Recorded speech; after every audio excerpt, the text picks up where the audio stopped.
Well, bakers, you deserve better than day-old, crumbly, white hot dog buns that are full of chemicals, additives, and just don't have any flavor. I'm going to show you how to make your own homemade hot dog buns using all natural ingredients, and they are far superior. So how to make the dough is really easy. Here I have some white all-purpose flour. I'm going to add that into my stand mixer.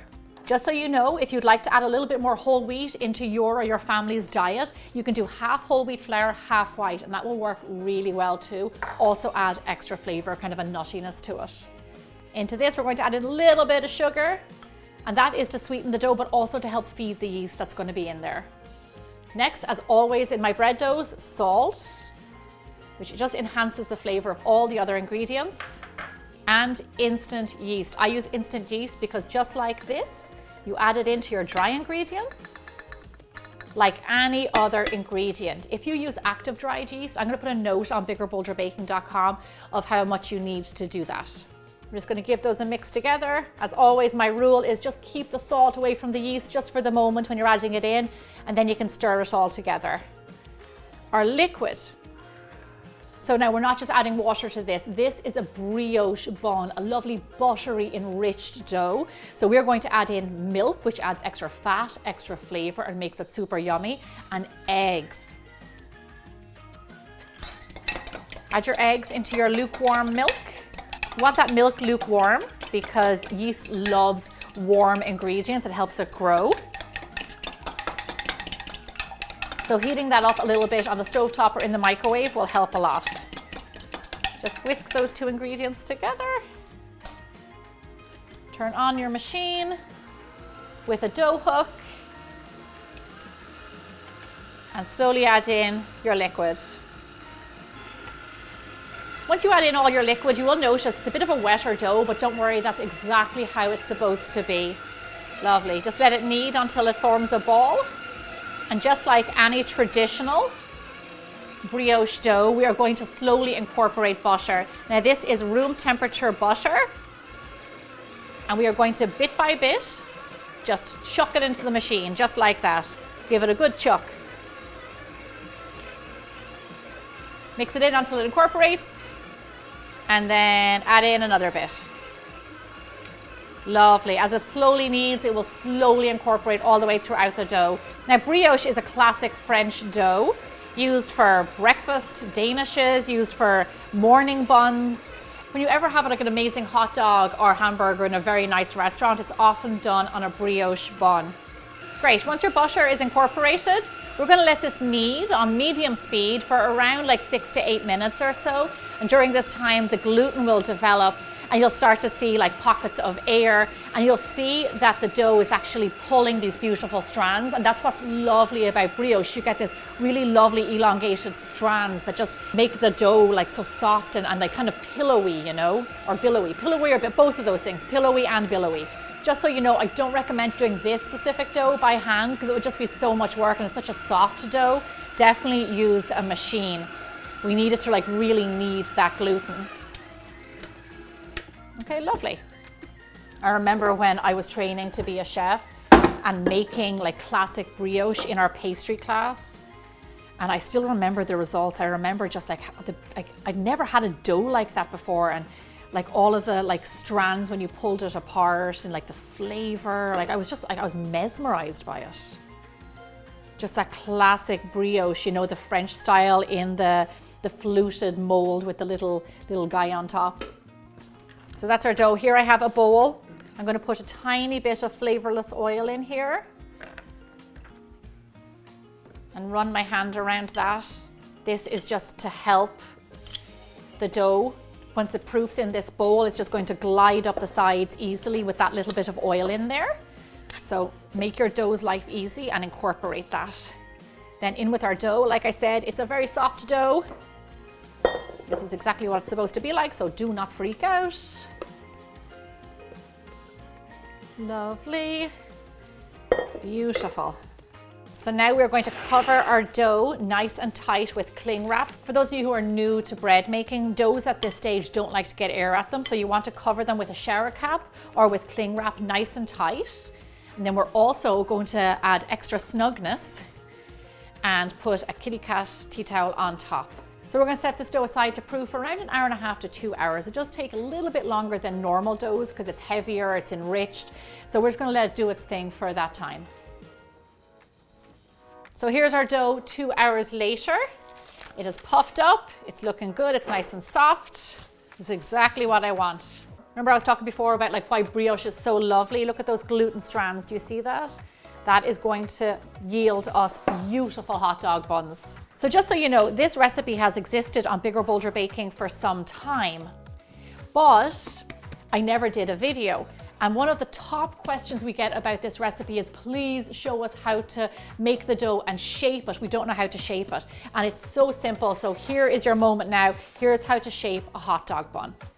I'm going to take my dough, and you want to divide it up into 6 even pieces. If you have a weighing scales, you want it to be around 3.5 ounces each. One of my superpowers has been able to know the weight of doughs without weighing it. And you're going to get, like I said, you're going to get 6 buns. I probably should have done a recipe for 5 buns, because don't you always get like 5 hot dogs, but then 6 buns? Whatever that's about. 3.5. Put a little bit over there to that one. What's that? 3.5. 3.5, boom. Okay, so here's what you do. You take your piece of dough and you're going to roll it into a ball, just like kind of like a dinner roll. Now I do have a video already of this. You just push the dough down into the surface, lightly floured, and it comes up into a nice smooth ball. See, just like that. Problems that you guys are having is that you're telling me you're getting creases and you know your buns aren't smooth. So this is how you do it. You make a smooth roll first.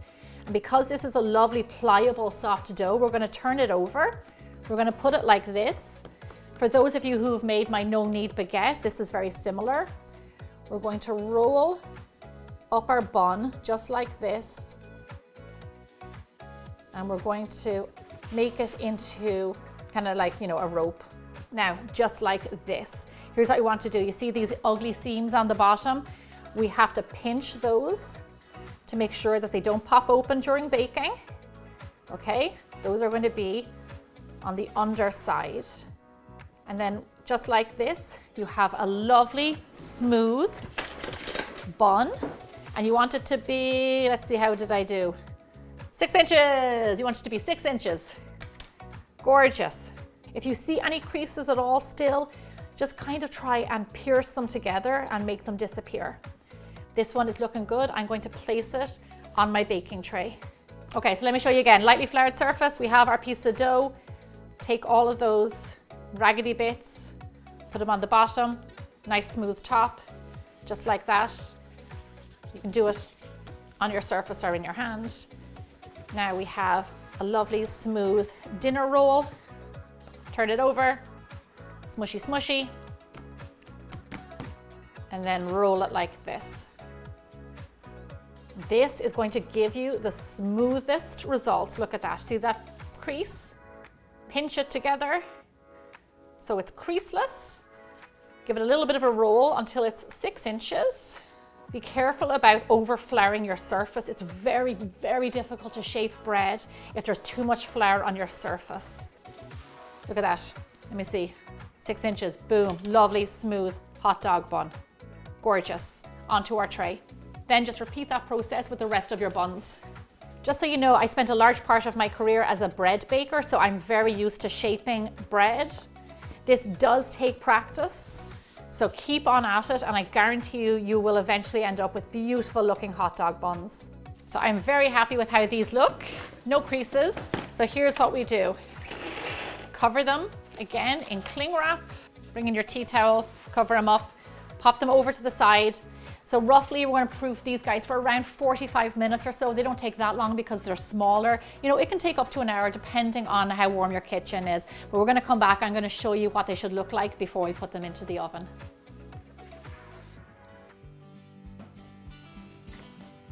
So my dough is proofed, and I want to show you what you are looking for. As you can see, they've puffed up. When you push on the dough, the indentation stays. It doesn't bounce back really quickly. If it does, that means they need longer to proof.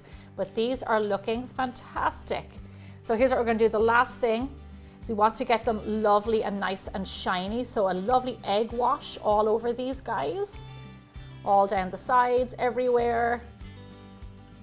because I love a shiny hot dog bun or a hamburger bun. The ones in the store are always just the regular ones in the store are always a little bit dull. So that's another thing that's going to make these really stand out. Just so you know, this summertime, if you are cooking for a big group of people, you can double, even triple this dough. And also great news, it makes great hamburger buns. Okay, there's nothing else left to do except get them into a nice hot oven. Bake your hot dog buns at 375 degrees Fahrenheit, 190 degrees Celsius for roughly 20 to 22 minutes until they're a lovely golden brown. Our hot dog buns are done and they look gorgeous and they smell so buttery. So check these out. They're lovely and shiny from that egg wash. And you see that they're lovely and smooth and they kept their shape. This is fantastic. So I want you to see this. This is important. This hot dog bun has a crease or what looks like a crack in it. Obviously this bun was not completely smooth. This can happen to you. Do not worry. Practice makes perfect. You'll get it the next time and you'll end up with lovely smooth ones just like this. I also want you to see this, the benefit of doing brioche. Do you see how soft that is under my fingers? It's like a bread cloud. This is so perfect for hot dogs. Now, the last thing that I like to do personally is I like to soften that crust a little bit after it comes out of the oven. So while it's hot, lay on a clean tea towel and that will kind of create steam between the towel and the bread and it will just soften those crusts so you just have a lovely, perfect roll for eating. I'm gonna let those cool down. I'm gonna get some hot dogs on the grill. Time to fire up the grill and cook off some hot dogs. I absolutely love grilling, especially right now in the summertime when the weather heats up. And my absolute favorite thing is a good old-fashioned hot dog. My hot dog buns are best eaten fresh, so slice that puppy open, put a dog in the middle, and dress it any way you want. Mustard, ketchup, relish, whatever you're into. I like the whole shebang. As you can see by looking at them, these hot dog buns are super soft and a perfect accompaniment to a firm, crisp hot dog. And if you're like me, you'll enjoy your hot dog with a beer. As you can tell by looking at them, these hot dog buns are soft and superior to store-bought. Often you'll see store-bought buns left on a plate after a barbecue, but no more. Now that you know how to make your own homemade hot dog buns, they will be devoured, I guarantee you. You know, I've worked in Michelin-star restaurants, fine dining for many years, and a good hot dog cannot be beat. I absolutely love them. Try this recipe. It is going to up your barbecue game this summertime. Thanks so much for watching. Check out my other summer recipes for cheesecakes, pies, ice creams, and I'll see you back here again this time next week. Thanks so much.